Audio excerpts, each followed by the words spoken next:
প্রিয় বিএসসি এবং বিকমের ফার্স্ট সেমিস্টারের ছাত্রছাত্রীরা, আজকে আমি যে বিষয় নিয়ে আলোচনা করব সেটি হচ্ছে তোমাদের যে সিভ্যাক পেপার রয়েছে। সিভ্যাক পেপার থেকে তোমাদের দুটি পেপার রয়েছে, একটি হচ্ছে ইএনভিএস এবং আরেকটি হচ্ছে কনস্টিটিউশনাল ভ্যালু।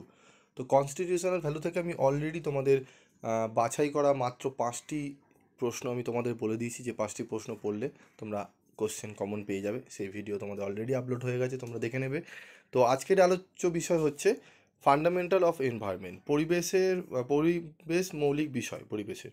তো এখানে তোমরা 5টা অধ্যায় দেখতে পাচ্ছ, প্রথম অধ্যায়, দ্বিতীয় অধ্যায়, তৃতীয় অধ্যায়, চতুর্থ অধ্যায়, পঞ্চম অধ্যায়।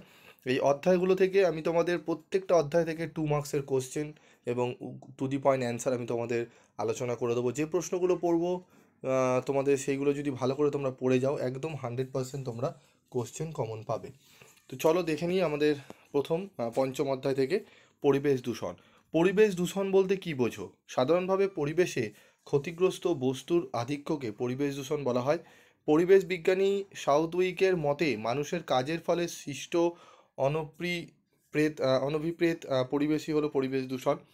এরোসল কি? বাতাসের বিভিন্ন ধরনের কঠিন ও জলীয় পদার্থের শুষ্ক ভাসমান কণাকে এরোসল বলে, যেমন কুয়াশা। প্রাথমিক দূষণ কাকে বলে? দূষক যেসব দূষক উৎস থেকে সরাসরি বায়ুতে নির্গত হয় তাদের প্রাথমিক দূষক বলে, যেমন কার্বন মনোক্সাইড, ছাই প্রভৃতি।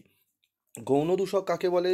যেসব দূষক পদার্থ 2 বা ততোধিক প্রাথমিক দূষক পদার্থের সংমিশ্রণে উৎপন্ন হয় তাদের গৌণ দূষক বলে, যেমন ওজোন, ফ্যান প্রভৃতি। বায়ু দূষণের ফলে সৃষ্ট দুটি রোগের নাম লেখো, হাঁপানি এবং ব্রঙ্কাইটিস। জল দূষণের ফলে সৃষ্ট দুটি রোগের নাম লেখো, কলেরা এবং আমাশয়। ইউরো 2 বিধি কি? ঠিক আছে, ইউরো 2 বিধি অনুসারে 15 বছরের পুরনো গাড়িগুলিকে বাতিল বলে গণ্য করা হয়।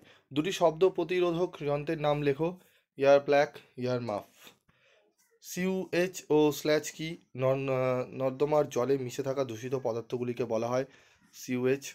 আর গৃহস্থালী বাসন মাজা, জামা কাপড় পরিষ্কার করার জলে যেসব বজ্র দ্রব্য মেশে তাকে বলা হয় স্ল্যাচ। তারপর দেখো পরবর্তী প্রশ্ন, সীসা দূষণের ফলে মানবদেহে যে রোগ হয়, ঠিক আছে, তাকে কি বলে? ডিসলেক্সিয়া। ঠিক আছে, এর ফলে মানসিক অবসাদ দেখা দেয়। পিএএন ও সিএফসি এর সম্পূর্ণ নাম তোমরা দেখে নাও, সম্পূর্ণ নামটি। মাস্কিং কাকে বলে? অনেক সময় জেট বিমানের শব্দ, মাইকের শব্দ প্রভৃতি শব্দ শোভনে বাধা সৃষ্টি করে, একে শব্দের মাস্কিং বলে। দুর্যোগ কাকে বলে? যে বিশেষ আকস্মিক ঘটনায় মানুষের জীবন, সম্পত্তি এবং জীবিকার ক্ষয়ক্ষতি ঘটে তাকে দুর্যোগ বলে। ভোপাল গ্যাস দুর্ঘটনা কাকে বলে? 1984 সালের 3রা ডিসেম্বর ভোপালে মিক গ্যাস দুর্ঘটনা ঘটেছিল। নিঃশব্দ অঞ্চল কি? হাসপাতাল, আদালত, শিক্ষা প্রতিষ্ঠান ইত্যাদির 100 মিটারের মধ্যে কোনো ধরনের অবাঞ্ছিত শব্দকে আইন করে বন্ধ করা যায়, আইন অনুসারে একে নিঃশব্দ অঞ্চল বলে। ভোপাল গ্যাস দুর্ঘটনা কবে ঘটেছিল? 1984 সালের 3রা ডিসেম্বর। রিসাইকেলিং পদ্ধতি কি? যে চক্রাকার পদ্ধতিতে বিশ্লেষ্য পদার্থ সমন্বিত কঠিন বজ্র পদার্থকে সামান্য পরিশোধন ও বিক্রিয়া ঘটিয়ে পুনরায় ব্যবহারযোগ্য বস্তুতে পরিণত করা হয় তাকে রিসাইকেলিং পদ্ধতি বলে। ল্যান্ডফিল কি? যে নির্দিষ্ট স্থানে বজ্র পদার্থ ফেলা হয় সেই স্থানকে ল্যান্ডফিল বলে। এখানে দেখতে পারলে তোমরা 18টি মোট প্রশ্ন নিয়ে আলোচনা করলাম। এই 18টি প্রশ্ন খুব ভালো করে তোমরা অনুশীলন করে নেবে। অত্যন্ত গুরুত্ব সহকারে এই প্রশ্নগুলোকে নির্বাচন করা হয়েছে। এই প্রশ্নগুলো ভালো করে পড়লে আশা করি তোমরা 2 মার্কসের কোশ্চেনগুলো যেগুলো তোমাদের আসবে 10টি, সেখানে তোমরা অনেকটাই প্রশ্ন কমন পাবে। আমি তোমাদের পঞ্চম অধ্যায় থেকে শুরু করলাম, এরপর চতুর্থ, তৃতীয়, দ্বিতীয়, প্রথম প্রত্যেকটা অধ্যায় থেকে গুরুত্বপূর্ণ প্রশ্ন এবং উত্তর নিয়ে আলোচনা করব। এবং লাস্ট মিনিটের মাত্র 10টি আমি তোমাদের 2 মার্কসের কোশ্চেন আমি বেছে দেবো, যে প্রশ্নগুলো আশা করি তোমাদের অনেকটাই উপকৃত তোমরা করবে।